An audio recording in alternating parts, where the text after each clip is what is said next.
हमारे यहां जज साहब फरमा रहे हैं,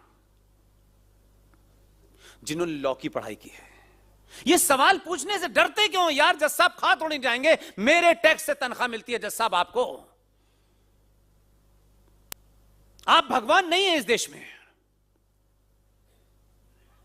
जज साहब शबरीमला के अंदर मेरी मां बहन बेटी कब जाएगी, कैसे जाएगी, कब नहीं जाएगी, इसका नियम उस शबरीमला के पंडित तय करेगा, जज तय नहीं करेगा, क्योंकि उसमें आपकी कोई एक्सपर्टीज नहीं है। और अगर आपको यह दीवानगी सूझी गई है कि मुझे हर चीज में ज्ञान देना है, तो जज साहब अगर मंदिर में शबरीमला में जेंडर जस्टिस चाहिए तो मस्जिद में भी एक बार जेंडर जस्टिस करके दिखाओ।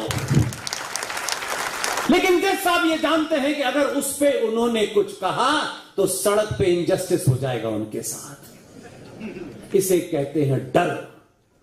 इसलिए सत्ताएं डर से चलती हैं, आपसे कोई डरता नहीं है। आप अपने हितों के लिए भी नहीं किसी को डराते हैं। लोग ऐसे कार्यों के लिए डरा रहे हैं जो इस राष्ट्र विरोधी हैं, देश विरोधी हैं, और सत्ताओं को डरने की आदत पड़ गई है। पूरी व्यवस्था डरी हुई है, और व्यवस्था आपसे कहती है कि आप इधर से होकर चले जाएं तो क्या हो जाएगा। ये आपके पतन का पहला रास्ता है। इसलिए इतना लंबे समय तक, इतना लंबा कालखंड हो गया।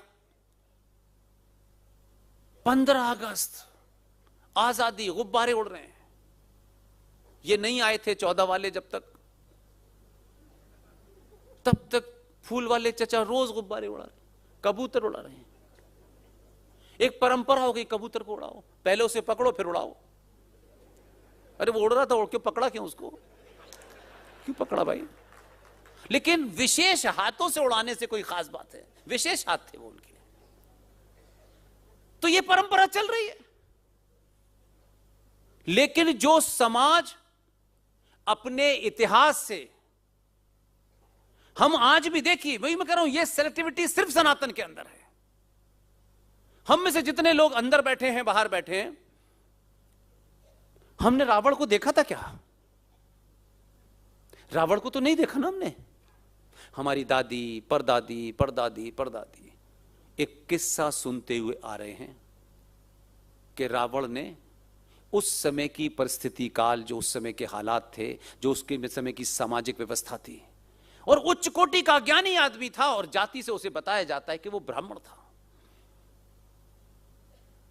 लेकिन उस ब्राह्मण को, अभी शब्द को छोड़ दीजिए, उस महाज्ञानी आदमी ने उस समय के समाज के जो भी उसूल थे, जो भी सीमाएं थी, उनका अतिक्रमण किया, उनका निषेध किया, उनको तोड़ा और किसी की पत्नी का अपहरण कर लिया। यह उस समाज की परंपरा के खिलाफ था, उसने करा। मैंने नहीं देखा, आपने नहीं देखा, लेकिन हमारे सिस्टम में है। रावण ने एक गलत काम किया था, ज्ञानी था, उसका वो एक दूसरा पक्ष है।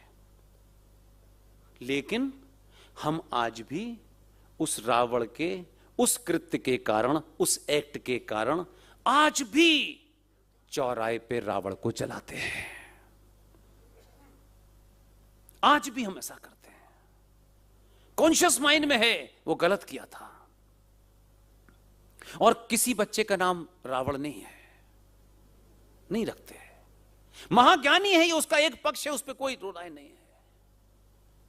लेकिन सब कॉन्शियस में है, यार वो भाई था, वो हमारे पुजारी थे, उन्होंने बताया जा रहा है, हजारों साल से यही चल रहा है, हम उसको जलाते हैं। हम आज भी मानते हैं कि उसने गलत किया था, जबकि वो महाज्ञानी था, महाबलशाली था, सब कुछ था। लेकिन आज भी रावण अपने कृत्य के कारण जलाया जाता है, और एक दूसरा ब्राह्मण जिनके हाथ में फरसा रहता था, वो भी ब्राह्मण है, वो परशुराम है। परशुराम आज भी अपने कृत्य के कारण मंदिर में पूजे जा रहे हैं। इसलिए आप क्या करते हैं, इससे संसार तय करेगा। आप किस जाति के हैं यह महत्वपूर्ण नहीं है। तो बहुत सारी बातें आप ऐसा कह सकते हैं, आज ये जातिवाद है, फलानावाद है, ढिमाकावाद है, ये बहुत आसान बात है भाई। मंच पे खड़े होकर के कुछ भी आए शाएं बोल देने से बहुत अनर्थ हुआ है। अनादि अनादि काल को उठा के देख लीजिए, भारत अनादिकाल से ये जो हमको इंजेक्शन की तरह लगाया गया है, और वो इंजेक्शन इतना लग गया है कि अब हम नस्ल दर नस्ल उसे ट्रांसफर कर रहे हैं। भारत अपने अस्तित्व में जब से आई होगी ये संस्कृति, तब से लेके आज भी एक बड़ा वर्ग है, लेकिन उससे बड़ा वर्ग यह है कि वो स्वार्थों की पूर्ति के लिए, भारत कभी भी जाति प्रधान देश नहीं रहा। भारत अनादिकाल से कर्म प्रधान देश था। किसी ने किसी की जाति नहीं पूछी कि ये जो पुजारी है इसकी जाति क्या है, ये दीक्षित साहब होंगे तभी हम उनसे पूजा कराएंगे, ऐसा नहीं था मेरे भाई। और हमने उसको अपने स्वार्थों के लिए मजबूत कर दिया। लगातार जाति, फिर गोत्र, फिर उसमें गोत्र, फिर उसमें गोत्र, पता नहीं क्या निकालना चाहते हैं। तो ये जाति की जो समस्या आपने खुद खड़ी की है। जो फौज में चला गया, और कमाल देखिए, भगवान राम क्या थे उस समय की स्थिति के हिसाब से? अगर जब हम आज उनको डिस्क्राइब करें तो छत्री थे। मैं गलत कह रहा हूं? भगवान राम ने रावण का जब वध किया, तो हम आज भी, हम कितने भी जातिवादी हो गए हों, नेताओं ने, सत्ताओं ने, बड़े बड़े तमाम बड़े बड़े ठेकेदारों ने, दुनिया जमाने की बकवास करने वालों ने कितना भी आपको हिला दिया हो, कितना भी आपको हिला दिया हो, लेकिन अभी तक वो नहीं हिला पाए जिसको वो समझ रहे हैं। मंदिर में बैठा हुआ पुजारी, याद कीजिए कभी किसी मंदिर में गई हूं और आपने उस पुजारी से पूछा हो कि आप ब्राह्मण हैं, ठाकुर हैं, बनिया, पूछा आपने, आपके अंदर वो भाव ही नहीं आता। और अगर वो ब्राह्मण है भी, थोड़ी देर के लिए मान लीजिए चलिए वो ब्राह्मण ही है, उसके मन से पूछा कभी कि तुम ब्राह्मण हो, तुम तो बहुत जातिवादी आदमी हो भाई, तुम एक छत्री को पूज रहे हो जिसने रावण जैसे ब्राह्मण को मारा? यह बात कभी सुनी आपने आज तक? इसलिए नहीं सुनी कि आप जाति प्रधान नहीं थे।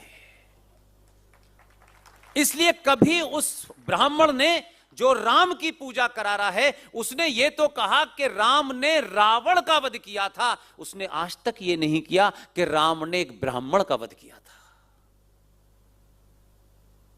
इसलिए वो जो ब्राह्मण मंदिर में बैठ के पूजा करा रहा है, जरा उससे भी कभी बात करो। ब्राह्मणवाद, ठाकुरवाद, फलानावाद, ये आप अपनी दुकान चला रहे हैं। वो आदमी राम की पूजा कर रहा है, उस परिस्थिति के हिसाब से क्षत्रिय है।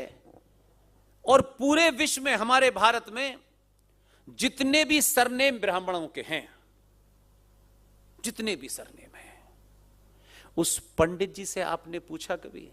उस पंडित ने कभी शिकायत की जो शुद्ध कोटि का ब्राह्मण है, गरीब है, नहीं गरीब है, बड़ा मंदिर है, छोटा मंदिर है, ये भाव कभी आपने किसी मंदिर के कहीं बता दीजिएगा, मैं जाने के लिए तैयार हूं।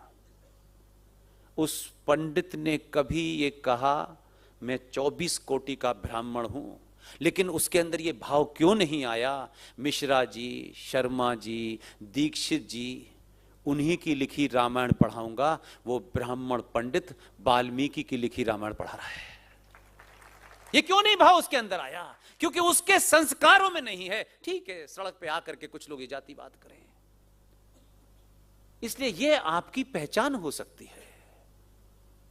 जो फौज में चला गया वो आज की डेट में छत्री है। जो वीर गति को प्राप्त हो जाता है बॉर्डर पे, और उसकी डेड बॉडी जब आपके शहर से निकलती है, अपने कलेजे पे हाथ रख के पूछना कि किसी ने ये पूछा है कि ये ठाकुर मरा है या ब्राह्मण मरा है या ठाकुर मरा? आप उसको सैल्यूट करते हैं ये कहते हुए कि ये भारत का सैनिक मरा है। जाति नहीं पूछते ये यादव था, ये ठाकुर था।